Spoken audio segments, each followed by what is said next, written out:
해법을 찾는 토론 이슈앤 직설 시작하겠습니다. 추경 규모를 두고 어김없이 갈등이 빚어졌습니다. 증액해야 한다는 국회와 또 재정을 생각해야 한다는 기획재정부가 맞서고 있는 건데요. 양측의 주장 모두 일리는 있습니다. 하지만 코로나 팬데믹이 벌써 3년 차에 접어드는 상황에서 매번 추경을 편성할 때마다 똑같은 갈등이 반복되는 것에 대한 지적을 하지 않을 수 없는데요.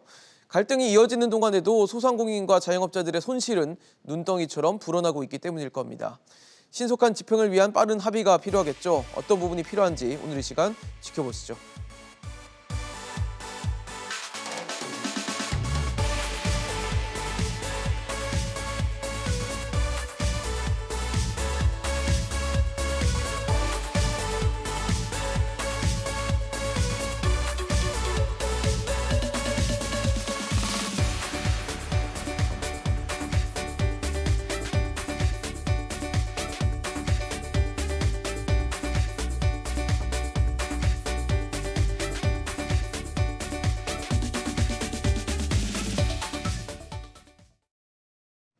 네, 오늘 함께해 주실 세 분 소개하겠습니다.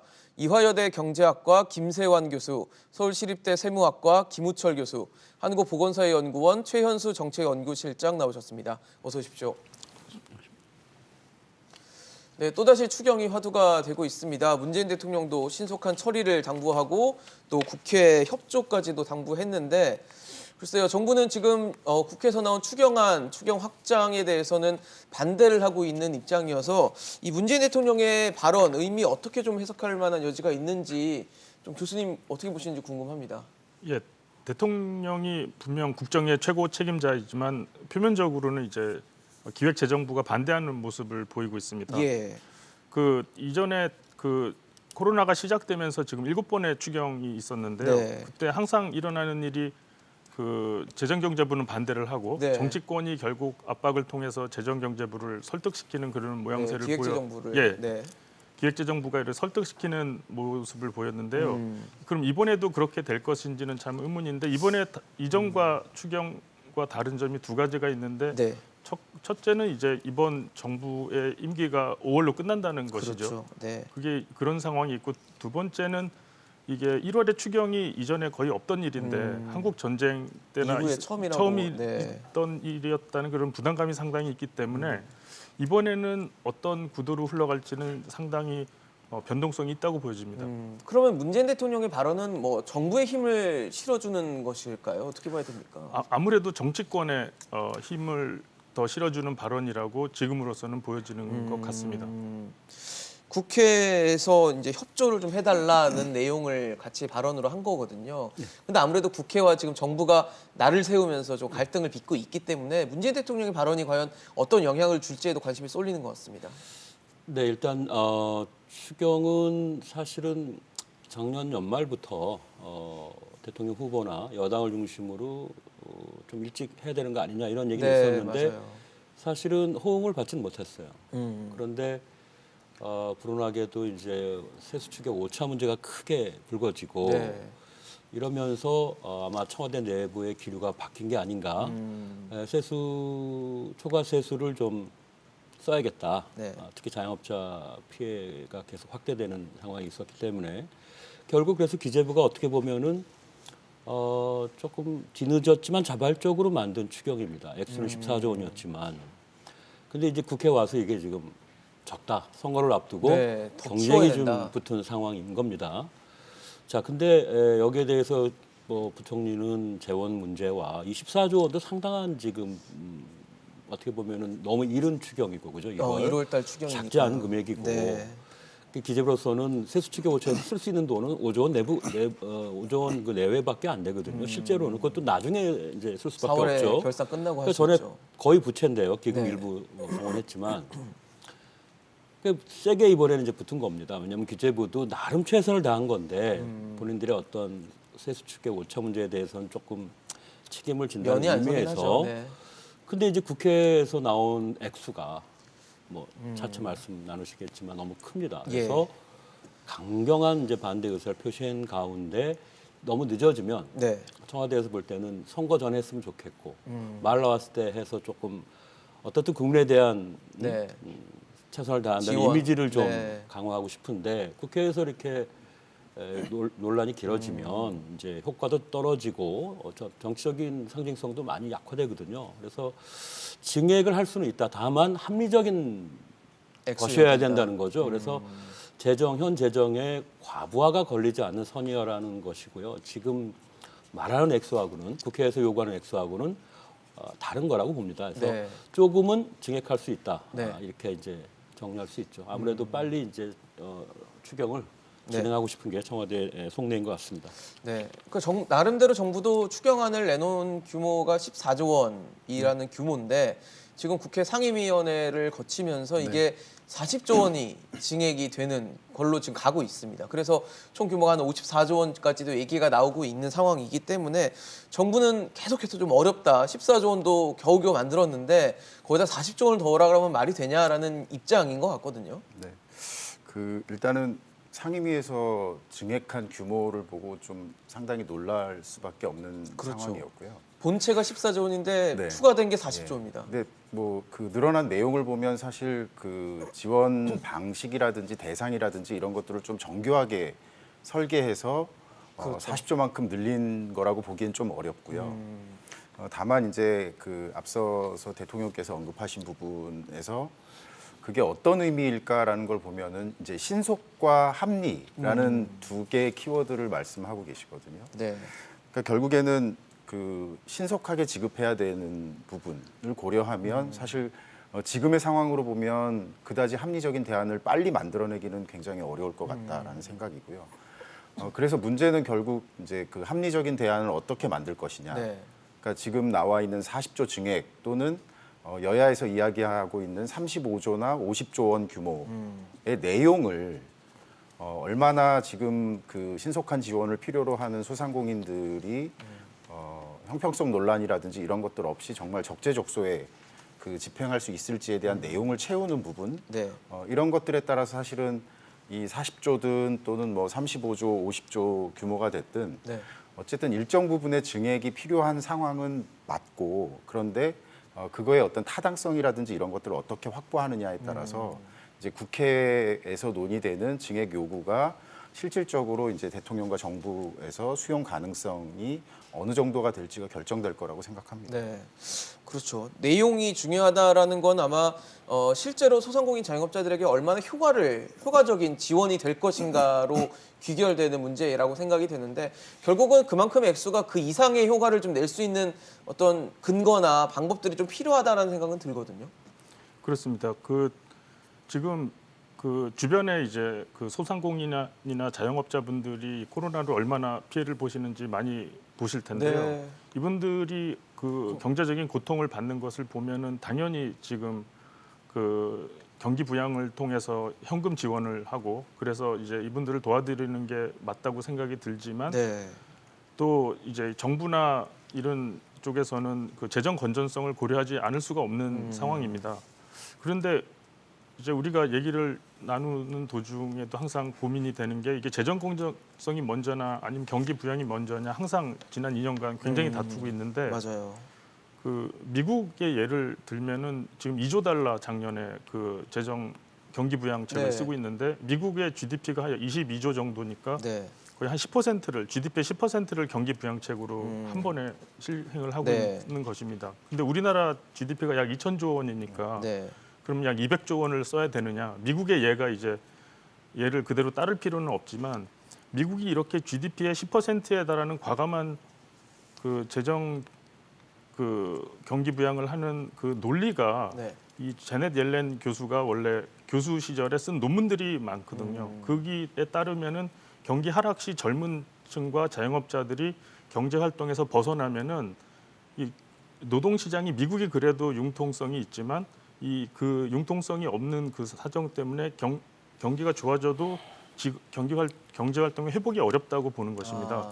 그래서 이 미국의 100년, 50년 이상 보면은 성장 잠재력을 악화시킨다는 이 논리거든요.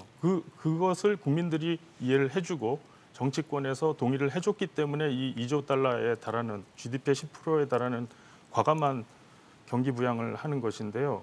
우리나라도 이런 건전한 논의를 통해서 국민 그 말씀하신 그 자영업자들을 도와주는 데 있어서 예. 국민적 동의가 반드시 필요하다고 저는 생각을 하고 있습니다. 그러게요. 참 어려운 시간을 겪고 있는 자영업자 소상공인을 도와줘야 된다는 데는 뭐 이견이 없어요. 이견이 없는데 과연 얼마나 도와줄 것이고 그게 과연 실제적으로 얼마나 체감할 수 있는 이제 지원이 효과가 거둘 수 있는지가 중요한 관건이 좀 될 것 같은데 글쎄요. 54조 원이라는 슈퍼 추경 어떻게 보면 1월 추경도 뭐 한국 전쟁 이후로 처음인데 본 예산이 지금 막 이제 쓰이기 시작하는 시점에 54조라는 돈이 추가적으로 들어간다는 거는 뭐 정부의 논리도 나름 일리는 있습니다. 네. 지금 14조가 제출이 됐는데 보통 심의 그러면은 우리가 이렇게 줄이는 쪽으로 얘기를 하는 거고 감액을 하거나. 필요한 사업들을 이렇게 국회에서 거르는. 네네네. 그런데 이제 최근 2, 3년 동안 거대 여당 출범 이후에 예산을 둘러싸고 행정부와 국회의 역할이 완전히 바뀐 면이 있는 것 같아요. 국회는 국회가 무조건 늘리고 행정부가 심의해서 안 된다 그러고. 그렇죠. 그러다 국회로 끌려갔죠. 그래서 이것은 지금까지는. 뭔가 불편한 사실입니다. 헌법에서 편성권은 정부가, 정부에 있죠. 심의는 국회가요. 근데 추경만 되면 이게 완전히 바뀌는. 그래서 이게 좀 무질서하다. 저는 혼란이 너무 심하다 이렇게밖에 볼 수는 없고 왜 본연의 임무를 제대로 수행 못하느냐 이런 얘기를 할 수밖에 없고요. 대통령께서 합리적인 대안으로 얘기했을 때 합리는 아무리 많이 써도 제 생각에 절대 20조를 안 넘을 겁니다. 이 총량이. 합리적이라는 표현에는 저는 총량이 대략 뭐 1, 2조 네. 정도는 받아주겠다. 성의 표시하겠다. 뭐 증액을 예, 하더라도 예. 왜냐하면 이게 지금 정치적인 상징성의 어떤 지금 대결이거든요. 국회가 현재 네. 선거를 하필 앞두고 또, 예, 누가 대통령 더 선거라는 걸 앞두고 있기 자영업자의 때문에. 피해에 공감하고 누가 더 적극적인 지원을 하느냐를 지금 추경 과정을 통해서 이렇게 행위를 하는 거거든요. 그런 면이 없지 않습니다. 예. 그래서 너무 서두르는 것은 이제 그런 이유고.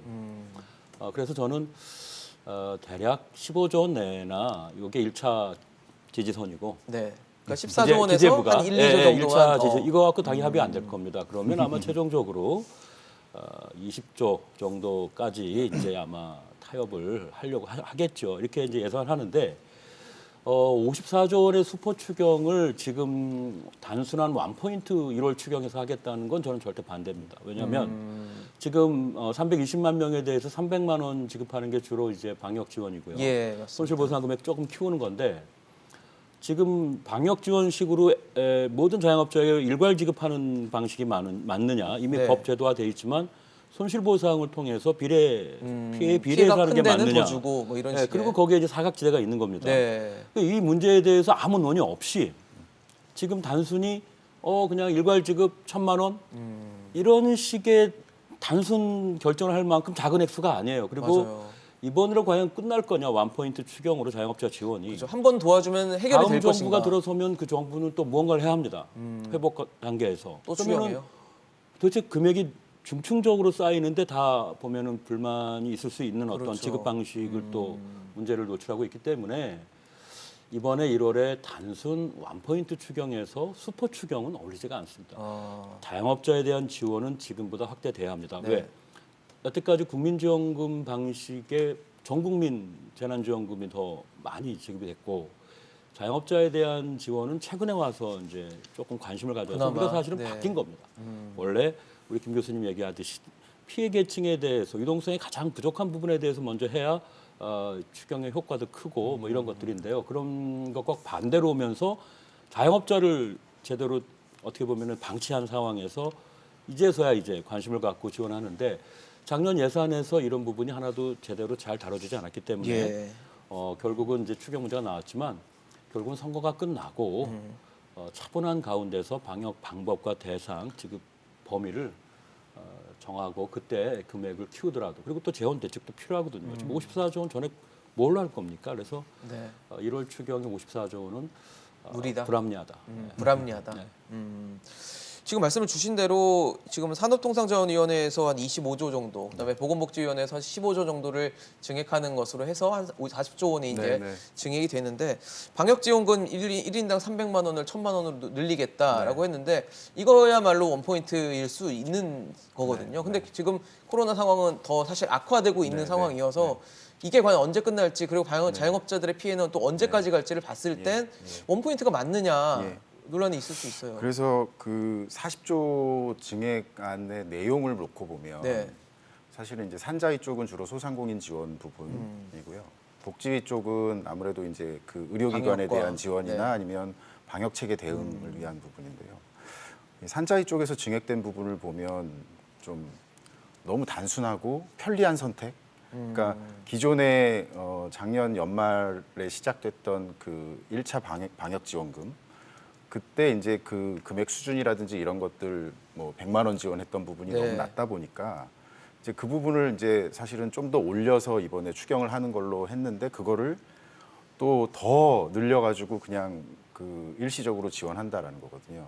근데 네. 그 과정에서 실질적으로 기존의 그 손실보상이나 방역지원금과 관련해서 논의됐던 사각지대나 형평성 문제라든지 이런 것들을 좀 더 개선하는 모습이라든지 이런 것들은 거의 보이지 않고 그냥 너무 단순하게 그냥 지원 금액만 늘리는 방식 이제 이런 것들이 좀 어떻게 보면 그 대통령이 이야기했던 합리적인 대안은 아니다라고 보여지고요. 저는 이제 그 손실보상을 포함해서 그동안에 좀 놓쳤던 부분들 예를 들면 아까 이제 교수님께서 말씀하셨던 소상공인뿐만 아니라 청년층이라든지 아니면 뭐 불안정 근로자라든지 네.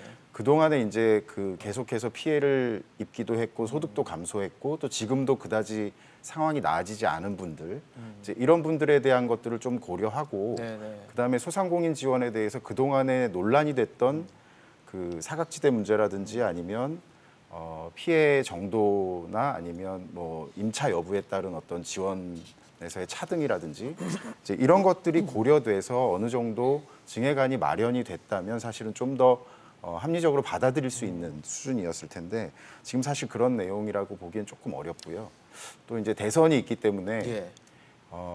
사실은 대선 이후에 좀 차분히 진행할 수도 있겠지만 사실은 이 정치적인 일정 사이에서 상반기 중에 이런 추경을 또 진행하기에는 어려울 수도 있거든요. 그래서 오히려 이 슈퍼 추경이라고 할 만큼 금액이 증액이 된다면 이 새 정부가 출범하는 전후 시기를 포함해서 상반기 중에 어떤 스케줄을 가지고 좀 그 지속적으로 예측 가능하게 지원할 수 있을지 이제 이런 내용을 담아서 증액을 한다면 훨씬 더 수용 가능성이 높을 거라고 생각합니다. 네, 그러니까요. 코로나 팬데믹이 시작된 2020년 3월 이후에 추경이 이번 추경까지 포함을 하면 7번째입니다. 7번째 추경이 됐다는 얘기는 계속 어려움이 지속되는 상황에서 추경을 한 번 해서 뭔가 막거나 해결하려고 해요. 근데 어려움이 지속되니까 또 다시 피해가 발생을 합니다. 그러면 또 추경을 해서 막으려고 했는데 피해는 계속되죠. 그러다 보니까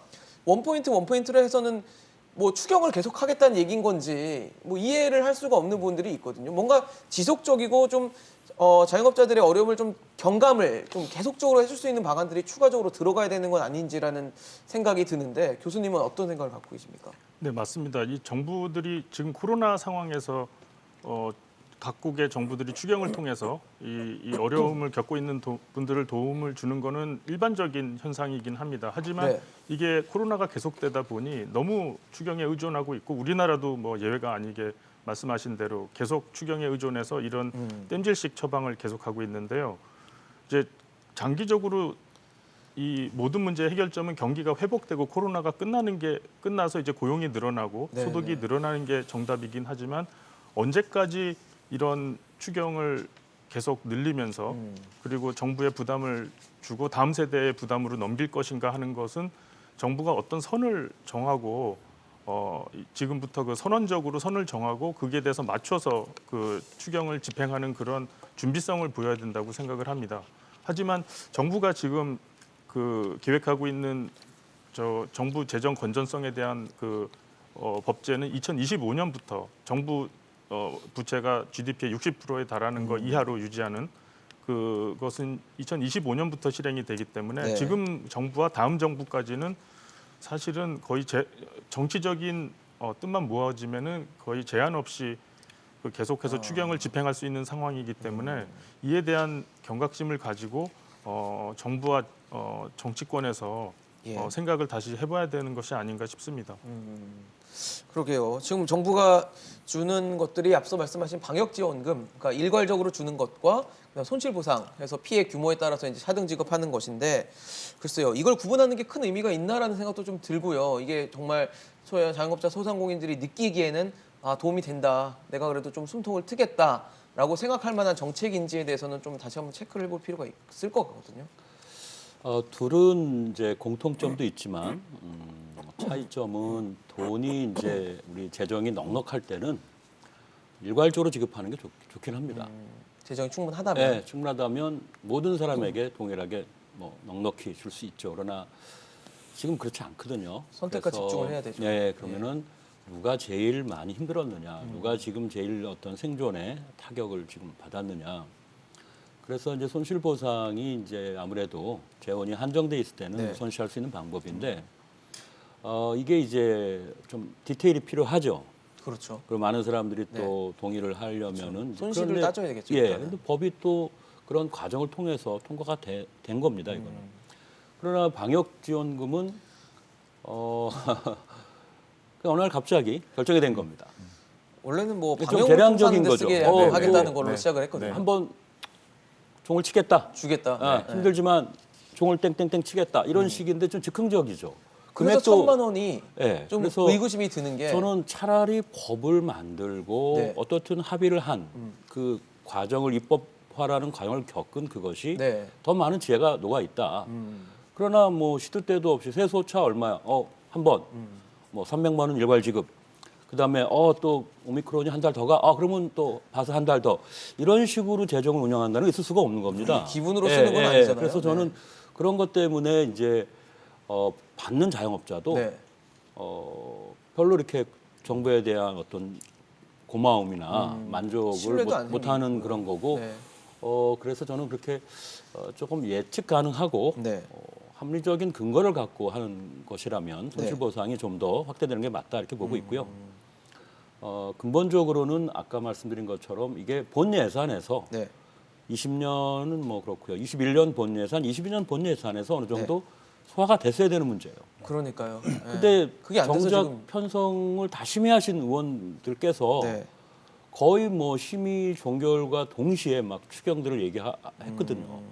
자영업자와 소상공인을 그렇게 위하신다면 왜 두 번의 그런 코로나 예산에 이렇게 적은 금액밖에 반영이 안 되고 항상 매번 이런 재량적이고 임의적인 추경으로 말썽을 빚어가며 이렇게 지원을 하느냐, 대묻고 싶고 그걸 이제 더 이상 반복하면 안 된다는 차원에서라도 이번 단순한 원포인트 추경에서는 과도하게 금액을 늘리기보단 급한 어떤 분들을 위한 어떤 쉽게 말하면 이제 땜빵식으로 임시방편적으로 네, 잠시를 보릿고개를 넘긴다는 느낌으로 이제 지나가되 큰 금액으로 우리가 자영업자 지원을 예산을 짤 때는 추경이든 본 예산이든 뭐 추경이 아마 또 있을 거라고는 봅니다만 네.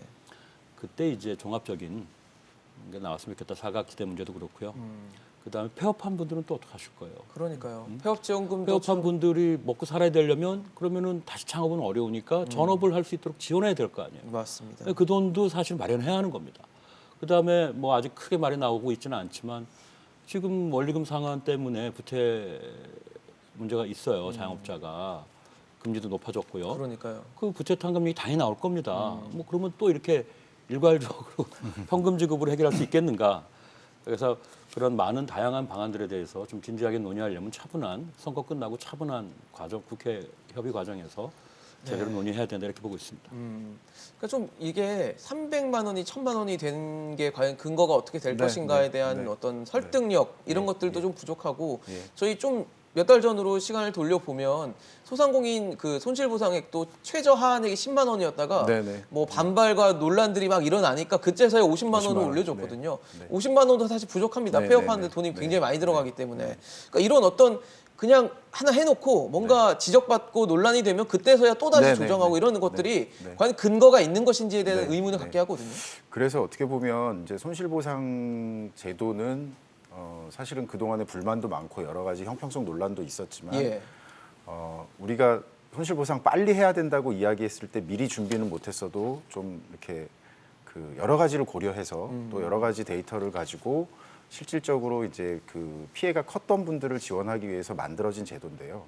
어떻게 보면 그 제도를 만들 때 충분히 고려되지 못했던 부분들, 그리고 금액 자체 내지는 보상률이 너무 낮았던 부분들, 이제 이런 것들이 뭐 지난 2년 동안 사실은 피해에 비해서는 굉장히 좀 부족하다는 인식을 주고 네. 또 실제 체감하셨기 때문에 굉장히 지금 불만이 누적돼 있거든요. 근데 이제 정치권에서 보면 이제 이런 불만에 어떻게 보면 좀 대응을 빨리빨리 해야 된다라는 생각에서 어떻게 보면 그 합리적인 근거나 뭐 내용에 대한 좀 충분한 검토 없이 그냥 단순히 기존에 갑자기 들어온 방역지원금 방식을 뭐 12월 달에 비하면은 10배가 늘어난 거거든요. 사실 그때 말씀하신 것처럼 손실보상과 더불어서 이제 방역과 관련된 그 물품 지원이라든지 이런 명목으로 도입이 됐는데 이게 갑자기 1,000만 원 이렇게 되니까 근거를 찾기 어렵고요. 오히려 손실보상제도에서 오히려 고려가 되지 않았던 그 직접 비용들,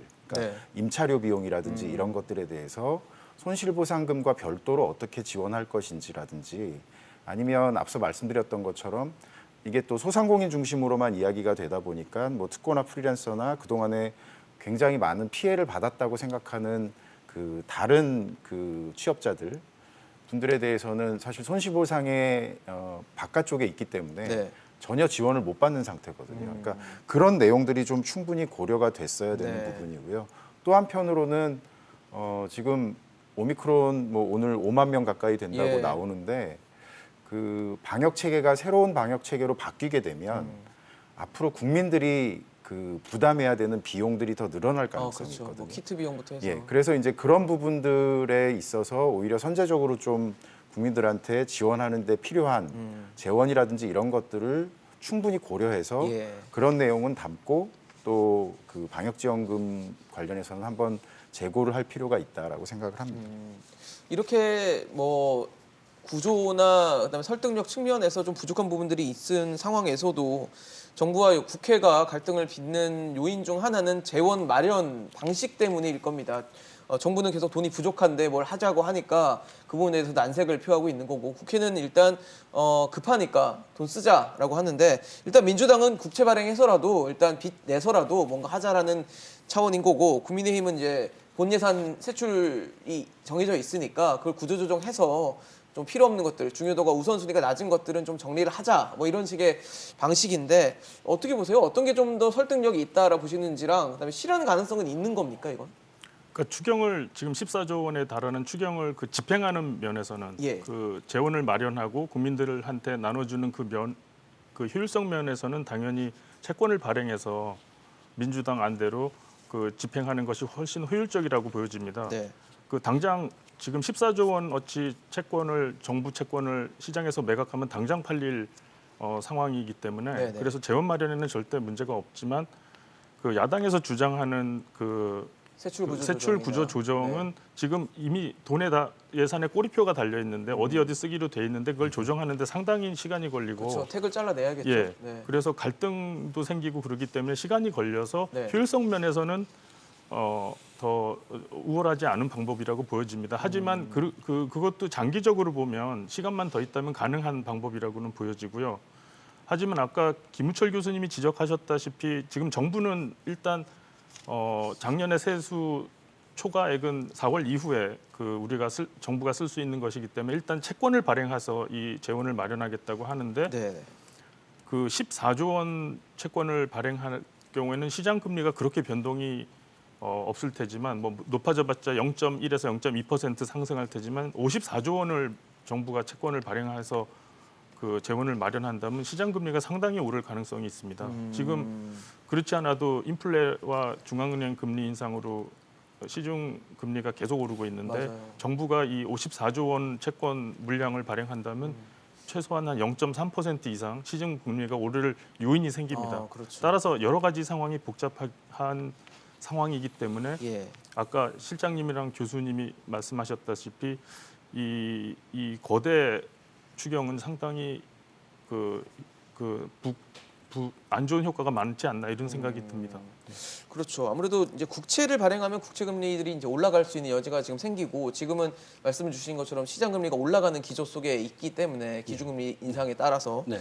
그렇기 때문에 아무래도 금리가 오른다는 부담을 가졌을 때는 국채 발행이 과연 맞는 것인가에 대해서 한번 또 되짚어볼 여지가 있어 보이거든요. 예, 그동안 이제 코로나 경제 위기 극복 과정에서 예. 저희들이 상당히 많이 이제 부채 의존했습니다. 그래서 누적액이 상당하고 연 3년 동안 100조가 넘는 관리재정 수지 적자를 기록을 했어요. 올해도 결국은 이번에 추경으로 108조까지 가는 그런 상황이 됐기 때문에 부채로 인한 어떤 과도한 이제 부채 의존으로 인해서 재정 여력은 이제 많이 소진된 상태입니다. 그렇습니다. 그래서 전액 슈퍼 지금 지원책이 뭐 차기 정부에서 나온다 하더라도 예, 그걸 예. 전액 국채로 조달하기에는 상당히 일단 재정이 버거운 상태고요. 지금 거기에 올해부터는 새로운 현상이 지금 이제 추가된 거죠. 바로 양적 완화로 인한 유동성이 풍부한 이런 상황은 이제 물러가고 네. 지금 테이퍼링이 벌써 시작이 됐고 미국의 뭐 연준이 3월부터 금리를 올린다는 거 가시화됐고 네. 그리고 지금 미국의 단기 금리가 2년짜리 국채가 벌써 뭐 1.3%가 넘었거든요. 우리 기준 금리보다도 높아요. 그렇네요. 네, 그래서 지금 미국의 이자율 급등으로 인해서 연초부터 여러 가지 지금 혼란이 오고 있는데 네네. 우리 금리도 지금 그대로 오르고 있습니다. 그렇습니다. 그러니까 하느니 이제 염려가 되기 때문에 14조 국채 발행 얘기 나오니까 11조죠 정확하게는 국채는 이번엔 얘기 나오니까 벌써 채권 시장에서 금리가 이상 들썩들썩 반응을 하면서. 보이거든요. 네, 그래서 올라오고 있죠. 한 2조 원 정도 예외적으로 국채를 이렇게 구입을 했어요. 네. 이거 사실은 양적 완화는 거꾸로 양적 완화죠. 아주 작은. 네. 다른 쪽은 이제 국채를 이렇게 더 안 사주려고 하거나 이렇게 내팔려고 그러는데 진출하려고 그러는데 네. 양적 진출하려고 하는데 우리는 지금 너무 금리가 지금 민감하게 움직일까봐 상승압력. 하느니 반대로 네. 국채를 사주는 이런 것까지 벌어지는 걸 보면 올해 금리가 미국의 금리 쫓아가랴 또 예. 우리 부채 문제 해결하려 해서 상당히 어려울 수 있습니다. 맞아요. 근데 금리가 올라가면 제일 힘든 분들은 다름 아니라 대출 많이 하신 분들이잖아요. 그렇죠. 그러니까 뭐 집을 사기 위해서 한 분들은 조금 난데 생계형 대출이 있습니다. 맞아요. 저 바로 자영업자죠. 취약계층들. 소상공인. 네. 그래서 이분들한테 되로 주고, 그러니까 지원은 대박으로 주지만 피해는 또 말로 줄 수도 있는. 그래서 저는 신중해야 한다. 금리도 그렇고 그래서 세출 구조 조정이 힘들지만 네. 반드시 해야 하고 그러기 위해서는 말씀대로 1월에 지금 1월 넘었죠 이제 2월에 선거 전에 언제 국회가 무릎을 맞대고 정부와 함께 그 힘들다는 세출 구조 조정을 할 것인가. 근데 해야 합니다. 해야 하고 적어도 앞으로 추가 지원 금액의 한 70%까지는 세출 구조조정 한다는 그런 진짜 각오를 다져야 하고 무엇보다 정치인들이 또 정부도 반성을 해야 합니다. 두 번의 예산 편성에서 이런 것들을 못했기 때문에 밀려서 가장 마지막 방역의 마지막 단계에서 피해 진척이 제대로 나오는 상황은 네. 그분들은 지금 목 놓아서 뭐 의견을 다툴 게 아니라 사과부터 하셔야 됩니다. 사과부터 하시고 세출 구조조정 어떻게든 간에 합의안을 내겠다. 합의문도 쓰시고 그러기를 바랍니다. 네. 역시 본 예산 편성에 대한 책임도 있어 보이는 지금 말씀을 해주셨는데 실장님은 어떻게 보세요? 세출 구조 사실 조정과 이제 적자 국채. 그 세출 구조 조정은 앞선 정부들 또 정부 출범할 때마다 계속 이야기를 해왔고요. 근데 이제 그 법정 지출이 상당 부분 차지하고 있고 네. 이제 그 외의 부분에서 좀 뭐 불필요한 사업이라든지 효과적이지 않은 정책들이라든지 뭐 이런 여러 가지 사업들에 대한 것들 또 이제 효율적으로 집행되지 않는 것들 뭐 이런 것들에 대한 세출 구조 조정이라는 측면은 일상적으로 늘 해야 되는 부분이기도 하고요. 다만 이제 지금 우리가 필요로 하는 그 전체 그 지원 규모라든지 이런 것들을 고려했을 때 네. 세출 구조 조정이 그 중에서 어느 정도를 차지할 수 있을지에 대한 부분은 제 생각으로는 그렇게 많지 않겠다. 시간적인 문제도 있지만 또 규모상으로도 좀 충분하지 않을 것 같다라는 생각이고요. 그러다 보면 불가피하게 이제 국채 발행을 해야 되는데 네. 지금 현재 정부안 14조에서 이제 만약에 증액이 이루어진다면 예. 그 증액이 이루어지는 규모에 따라서 이 세출 구조정에 대한 부분과 또 그 국채 발행 부분을 어떤 비중으로 구성할지에 대한 것들을 좀 심각하게 고민을 해야 될 것 같고요. 그렇죠. 특히 이제 그 국채 발행 관련해서 시장에 미치는 영향도 있긴 하지만 또 지금 이번 추경을 통해서 국민들한테 지원이 이루어지는 부분은 이제 금리 인상으로 인한 여러 가지 부담 이전에 어떻게 보면 매출이나 소득이 감소된 부분에 대한 직접적인 지원 성격이 있고 또 재정이 그런 역할을 지금 해야 되는 위기 상황이기 때문에 이제 그 부분에 대해서도 너무나 재정 건전성이라든지 또는 그 시장 금리에 미치는 영향이라든지 이제 이런 것들을 우려해서 사실은 너무 소극적으로 해서도 안 된다라는 말씀을 드리고 싶습니다. 왜냐하면 네. 지난 2년 동안 사실은 그런 논리 때문에 뭐 미국이나 다른 국가들이 사실은 우리에 비해서 뭐 사회 안전망이 조금 더 낫다라고 볼 수도 있고 그렇지 네. 않다고 볼 수도 있는데 이제 그런 국가들은 위기 상황에서 굉장히 많은 적극적인 재정 재정 투입을 지원을 통해서 했죠. 예. 그래도 예측 가능하고 좀 유지가 될 수 있도록 노력해왔던 부분들이 있어서 예. 좀 그런 부분에 대한 고민들이 필요하다고 생각합니다. 아무래도 재원 얘기를 계속 할 수밖에 없는 것과 또 정부에서 이렇게 반발을 하고 있는 데는 뭐 여러 가지 측면이 있습니다. 국가 채무 비율도 계속 언급되고 있는 내용이고 최근에 홍남기 부총리는 국가 신용도 얘기를 하면서 이 부분에 대한 우려도 함께 표명을 좀 했거든요. 어떻게 보세요? 장기적, 중장기적으로 봤을 때 이번 추경 이렇게 추경이 빈번하게 나타났을 때 뭐 국가 채무 비율 혹은 국가 신용도 이런 데는 좀 치명적인 뭐 약점이 될 수 있다라고 보십니까?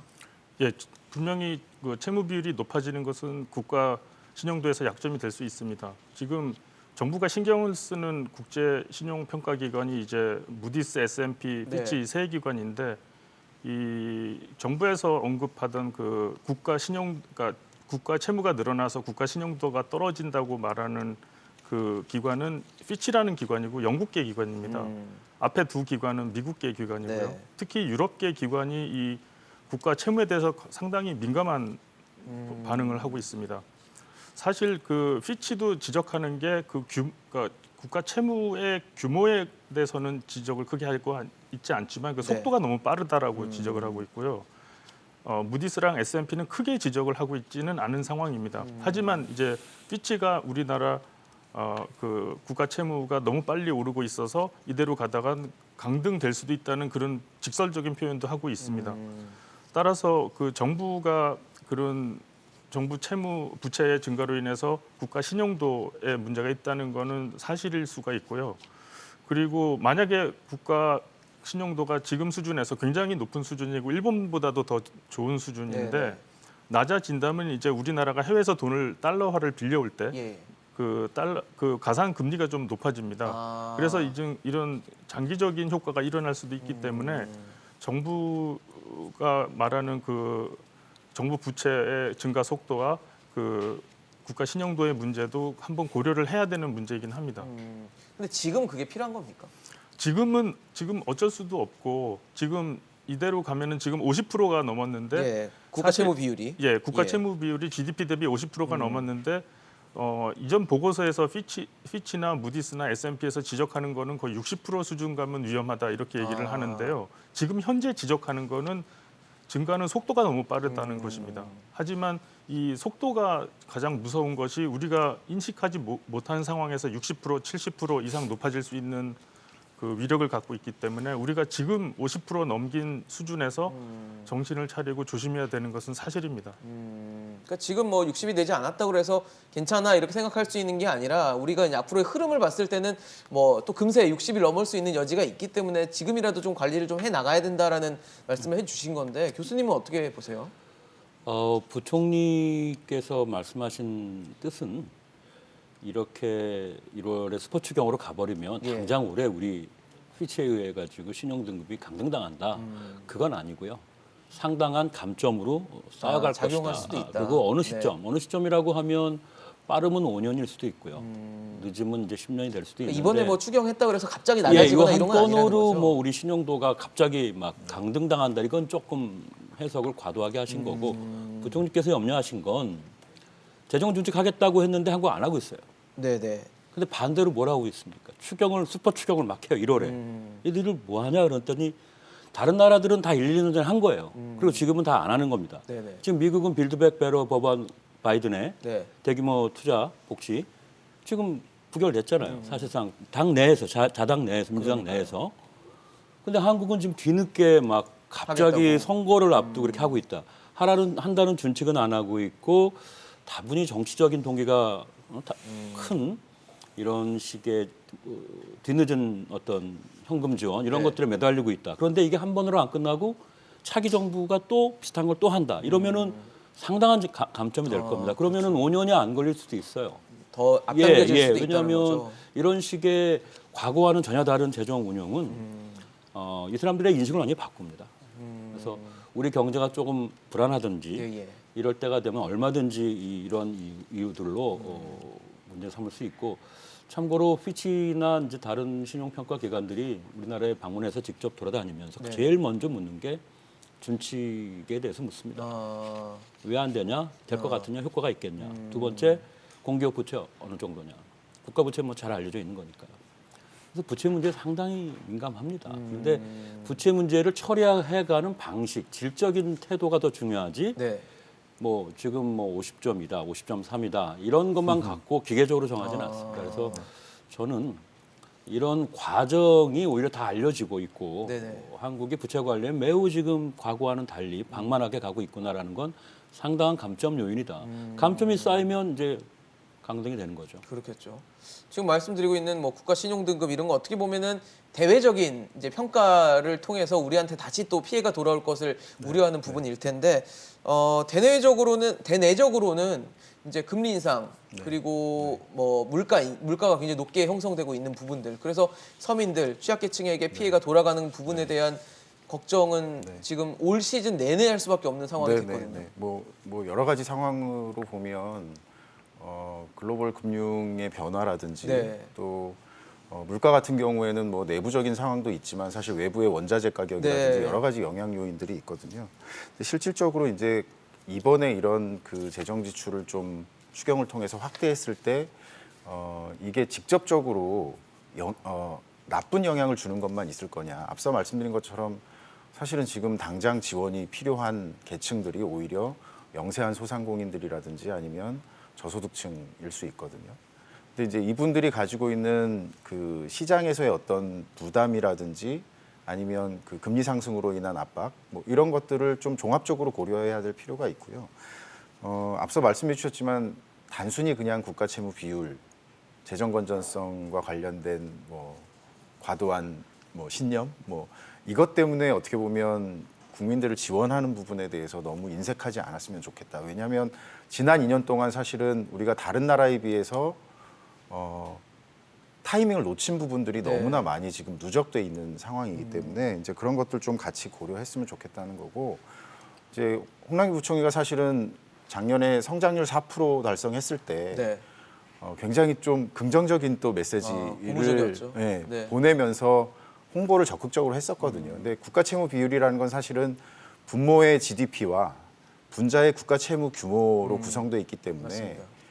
저는 이제 이번 추경뿐만 아니라 조금 긴 안목에서 올해 또는 이후의 상황에 대해서 우리의 성장 잠재력이라든지 아니면 그런 것들을 고려했을 때 이 추경이든 아니 뭐 어떤 방식이든 이 국가 채무에 대한 관리 이런 것들을 어느 정도까지 할 수 있는지 어느 정도 활용할 수 있는지에 대한 계획이 필요하고요. 마지막으로 이 국가 채무가 늘어날 때 속도도 중요하고 또 질도 중요하다고 생각하는데 저는 이 코로나로 인해서 늘어나는 그 채무 부분은 우리가 어떤 그 좀 비효율적인 제도를 도입해서 장기적으로 지속적으로 영향을 미치는 그런 방식의 채무가 아니라 지금 긴급할 때 대응하기 위해서 일시적으로 사용하는 거기 때문에 저는 그 부분과 우리의 그 채무 증가 속도에 영향을 미칠 수 있는 어떤 다른 요인들 이런 것들을 좀 구분해서 검토하는 게 필요하다고 생각합니다. 알겠습니다. 또 추경 논란이야라고 생각하실 수도 있을 것 같습니다. 그만큼 빈번하게 추경이 진행되고 있기 때문일 텐데 국회와 정부가 내세우는 근거에도 다 일리가 있고 다 타당성이 있는 거긴 합니다. 하지만 중요한 건 정치권의 어떤 이익을 위해서 지금 서민들의 어려움 그리고 자영업자의 소상공인들의 피해를 악용하거나 이용하지는 않았으면 하는 바람이 생깁니다. 오늘 김세환 교수, 김우철 교수, 최현수 실장과 함께했습니다. 이슈앤직설 오늘 준비한 소식은 여기까지입니다. 지금까지 시청해주신 여러분 고맙습니다.